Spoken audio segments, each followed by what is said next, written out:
Hi guys, welcome back to the channel. Just a really quick update video for you on the KH Keeper. Really this is just a first impressions video. I've had it now for a week. I've been fine-tuning and dialing it in. I'll take you through sort of how to set it up very briefly. There's lots of videos out there, so I'm not going to try and do the whole thing because it's been done better before, but there's 2 deliveries coming soon after payday for some acropora corals to add to the reef. You'll notice also that this barley colony is now up on the top and loving life.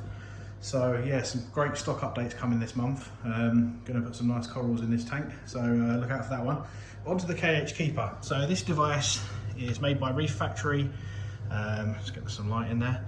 It basically tests your alkalinity regularly and then puts it into an app and shows you basically what it's reading at.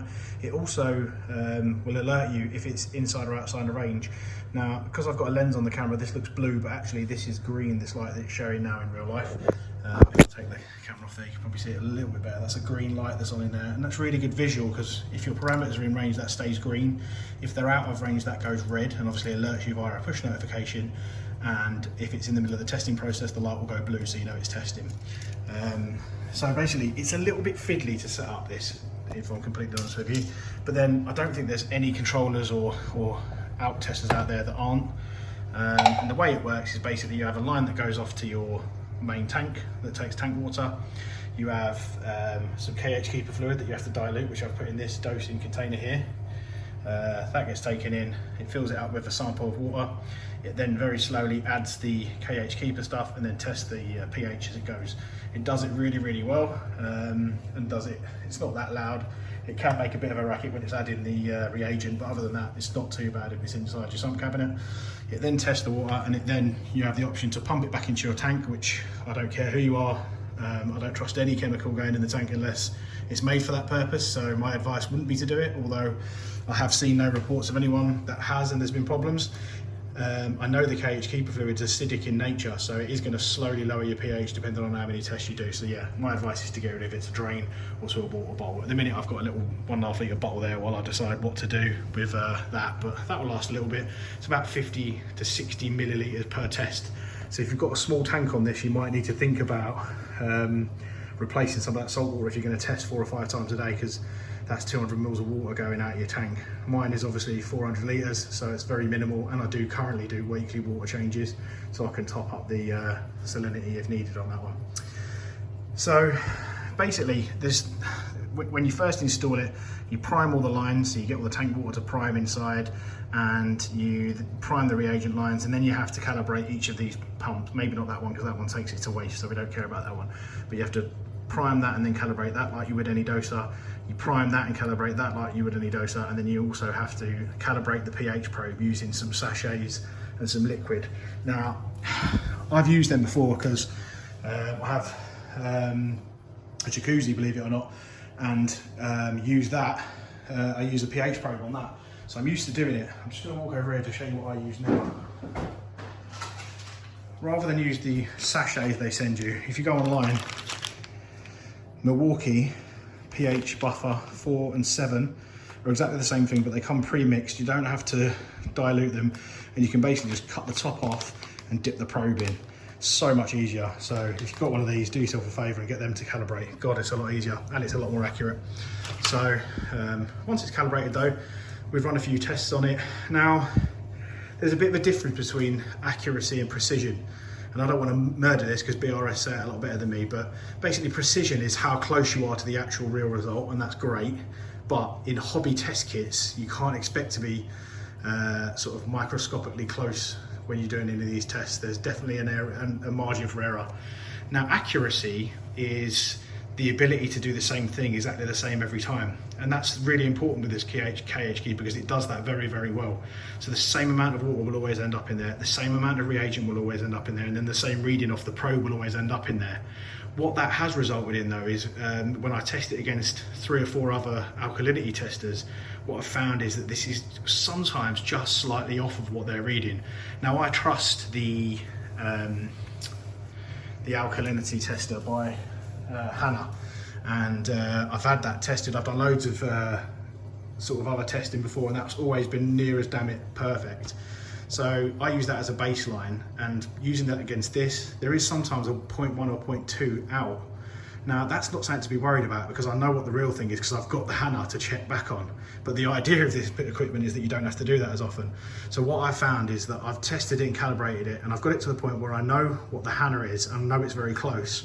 And then there is actually on the app a correction factor. So I can go in there and just basically say that KH Keeper, you're just 0.2 DKH out and you're this way, and you can enter it, and then it then becomes perfect. So whilst it would be lovely to take this out of the box and use it and it just be absolutely beautifully spot on every time, unfortunately I've not found that to be the case. I found it to be slightly out, but not very much, to the point where you wouldn't really need to keep double checking it. But if you want to be really, really uber tight on the margins, then use a Hannah checker and just slightly adjust your reading once, and it will carry on that same reading forevermore after that. So I'm at the point now where this has been reading sort of every 6 hours, so 4 times over 24 hours. And my results are absolutely beautifully in line with what I'd expect. And when I double check them against the Hannah, they're perfect. So yeah, I'm absolutely over the moon with it. But if you're thinking that you're going to get this and it's going to read absolutely beautifully spot on straight out of the box, it's not that straightforward. But that wouldn't put you off getting one. You can either have a Hannah checker in the background anyway to double check it, or you can just go with it, because the reality is all we're looking for in a reef tank is consistency. So even if that is 0.2 DKH out, it really doesn't matter. If your alkalinity is 8.6 DKH every day in reality, and it's only reading 8.4 in here, as long as it's 8.4 in here every time it's reading or near as damn it, you're keeping that consistency and your corals will love you for it. So yeah, that's kind of maybe I'm doing it a disservice. If you've got one of these and you haven't found that, maybe mine's slightly out, I don't know, but I find the tool really, really useful. It just needs that little bit of understanding and allowance, in my view, to make the best of it, and understand that it is a really good bit of kit. So that's it on the KH Keeper. Just in the hunt of that accuracy and that consistency, I've now got to a point now where all of the dosing lines are set up. We have Alpha Reef in this end one here, which is dosing at about 40 mil a day, so that's gone up a lot since I've been putting new stock in the tank. We've got the KH Keeper fluid there, which is obviously doing the tests, and then in the middle one we've just hooked up today Acro Power. So Acro Power is what the amino acids that I'm going to be dosing, very, very small amounts as well, because this comes with a lot of nutrient in it. But you've got to be very careful when you're dosing this stuff. But I'm going to start doing a very, very small dose of about 2 mil a day into the tank, just to increase the availability of amino acids for the stony corals, and just to see if that does anything to coloration, whilst keeping a very close eye on phosphate and nitrate. So that's the dosing system all set up now. I'm pretty much where I wanted it to be. So that's the dosing setup. There's the auto top-up bin with the amazingly cool Paul UK Reefer sticker. PS, Instagram, chuck me a message and I'll send you one in the post. Oh look, there's another one.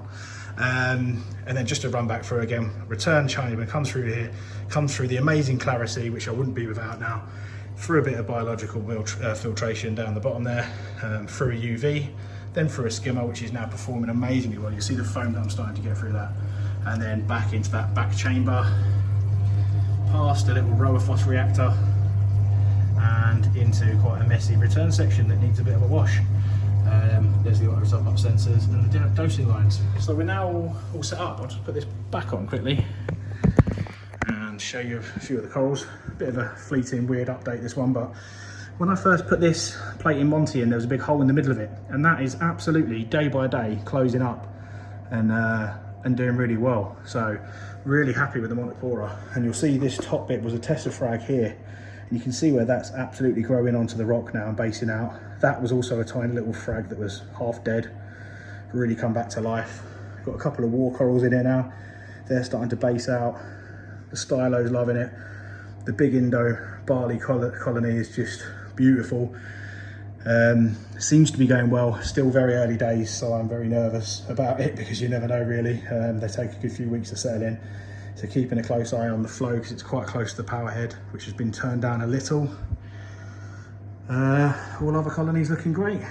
Bit of Monty there, Stellata, another war coral there, which is looking pretty cool. Colours are amazing on them. Yeah, and you can see there the green Hystrix It's really thickened up the branches and it's really coloured up. The jack-o'-lantern leptos now coming over the plasticine and starting to base out. The other hystrix there, that one's gone really thick at the stalks, and you can see the little white growth as well, so that's doing well. Forest Fire Digi's just loving life, fingers out. Stylos over the back are bushing up. You see the white growth for tips on top, so that'll be nice. Duncan absolutely taking over the place. Fungia plates looking nice as well, so they're really responding well to the lights. The candy canes have got a couple of marks on them, and it's a bit out of ordinary for them. And I think one of the fish might have whacked into them or something, because it's around the front where they all jump around when you put food in. I don't think it's anything to do with the water quality, but we'll wait and see. So just before I leave you all, I'm going to dump a bit of mysis in so you can see all the guys get their grub. You see they're all vivacious feeders, love a bit of mysis. Most people have to turn the pumps off to do this, but by the time this is just spilled around in the tank, they will have absolutely finished it off. Yeah, absolutely loving the tank. All the fish are getting on well, and looking forward to adding some colonies in this month and growing the rest out. Okay, well, keep watching, guys. Like, comment, subscribe, hit me up on Instagram, and I'll speak to you soon. See you soon. Bye.